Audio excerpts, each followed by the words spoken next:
একটা হাদিস যদি বুখারী শরীফেও থাকে, মুসলিম শরীফেও থাকে, আপনাকে মনে করতে হবে এই হাদিসটা খুবই মজবুত, এই হাদিসটা অবশ্যই গ্রহণযোগ্য, এই হাদিসের ব্যাপারে আর কোনো সন্দেহ রাখা যাবে।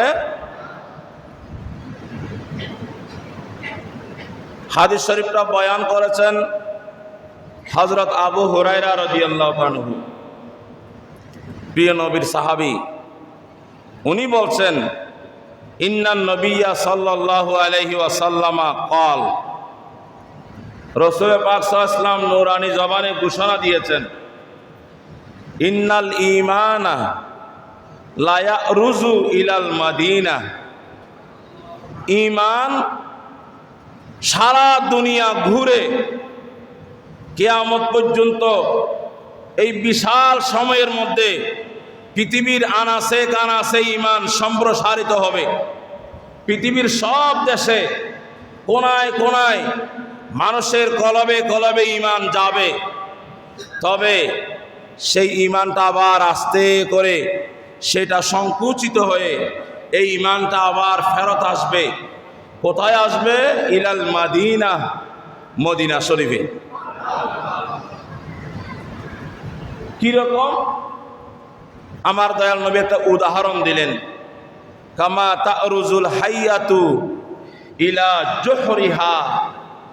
গর্তের ভিতরে একটা সাপ ছিল, সাপটা গর্ত থেকে বের হয়ে তার বিভিন্ন ঝুপড়ির মধ্যে, ঘরের কোনায়, রাস্তার কিনারায়, যেখানে একটু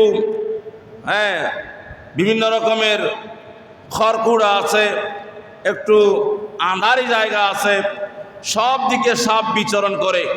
পাহাড়ের কিনারায়, জঙ্গলে বিচরণ করতে করতে করতে করতে তার যখন সময় ফুরিয়ে যায়, শেষ হয়ে যায়, সে আবার ফেরত আসে। সে নির্দিষ্ট সময় আরাম করবার জন্য চলে আসে তার আগের সেই গর্তে।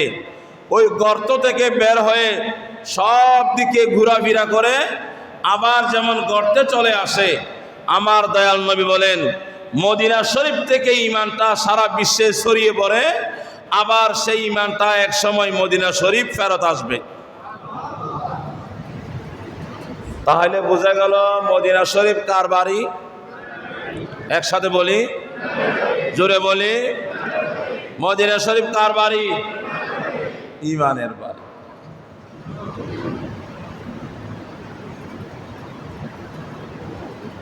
এটা রাসূলের কথা। আল্লাহ কি বলেছে জানেন? আল্লাহ বলেছেন, মক্কা শরীফ থেকে আমার নবীর নেতৃত্বে একদল সাহাবা বাড়িঘর ছেড়ে, সহায় সম্পত্তি ছেড়ে, আত্মীয় স্বজন তালাক দিয়ে মক্কা শরীফ থেকে একদল সাহাবা নবীর নেতৃত্বে চলে গেছেন মদিনায়। তাদেরকে বলা হয় মুহাজির। দয়াল নবী বলেন, ওয়াল্লাযীনা তাবাওয়াউদ দারা ওয়াল ঈমান।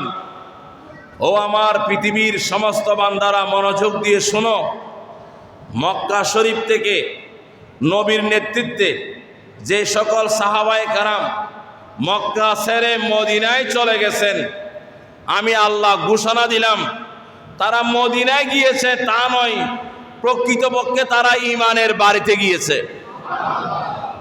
ওয়াল্লাযীনা তাবাওয়াউদ দারা ওয়াল ঈমান।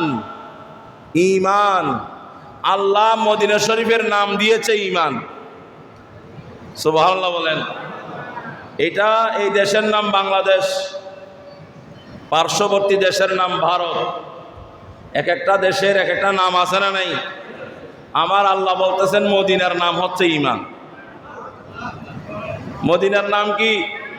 সবাই বলি, মদিনার নাম কি? মক্কার নাম ঈমান নয়, মদিনা শরীফের নাম ঈমান। কোন মৌলবী যদি মদিনা শরীফ যাওয়ার ব্যাপারে আপনাকে নিরুৎসাহিত করে, খোদার কসম সে মৌলবী নয়, সে মুনাফিক। সে আলেম নয়, সে মুনাফিক। আল্লাহর কোরআন শুয়ে বললাম, চ্যালেঞ্জ করে বললাম, দায়িত্ব নিয়ে বললাম। কারো বিরুদ্ধে হিংসা ছড়াবার জন্য বলি নাই, আমার মুসল্লিদের ঈমান রক্ষার জন্য বলেছি। আমার মসজিদের মুসল্লিদের ঈমান মজবুত রাখার জন্য যা যা করার দরকার আমাকে সব করতে হবে।